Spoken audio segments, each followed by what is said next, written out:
Hi friends, நம்ம இன்றைக்கி chicken biryani தான் பார்க்க போகிறோம்.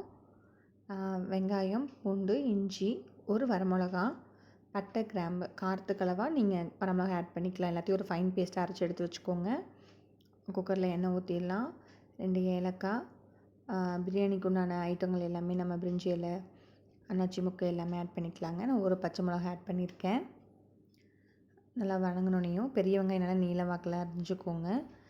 அது நல்லா வணங்கின உடனே நம்ம அரைச்சி வச்சுருக்கிற இந்த ஃப்ரெஷ் பேஸ்ட்டை வந்து நம்ம நல்லா வந்து வணங்க விடணுங்க. பச்சை வாசம் போகிற அளவுக்கு கொஞ்சம் மஞ்சத்தூளும் உப்பும் ஆட் பண்ணியிருக்கேன்.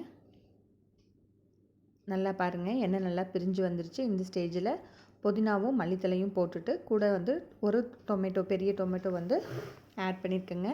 கொஞ்சம் ஸ்லிம்மில் வச்சு மூடி வச்சிட்டோம்னா நல்லா வந்து வெந்துடும். இப்போ பாருங்கள், நல்லா மேஷ் ஆகிடுச்சு. இந்த ஸ்டேஜில் நம்ம சிக்கன் வந்து ஆட் பண்ணிக்கலாங்க. இப்போ வந்து நான் 1 ஸ்பூன் தயிர் வந்து ஆட் பண்ணியிருக்கேன். நல்லா கெட்டி தயிருங்க. இப்போ வந்து நான் கோகோனட் பேஸ்ட் அரைச்சி வச்சுருந்தது, அது ஒரு 2 ஸ்பூன் வருங்க. அந்த ஆட் பண்ணிவிட்டு ரைஸ் ஊற வச்சு ரெடியாக வச்சுருந்த ரைஸையும் உள்ளே போட்டு ஒரு பெரட்டி மூடி வச்சாச்சு.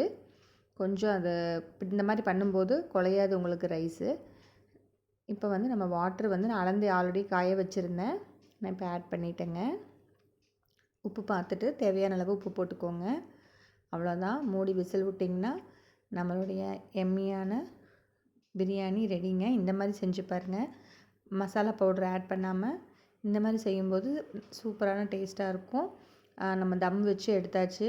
நல்லா கமன்னு வாசனை வருதுங்க. இந்த ஸ்டேஜில் நம்ம கீ ஆட் பண்ணிக்கலாம் 1 ஸ்பூனுங்க. பாருங்கள் எப்படி உதிரியாக இருக்குன்னு.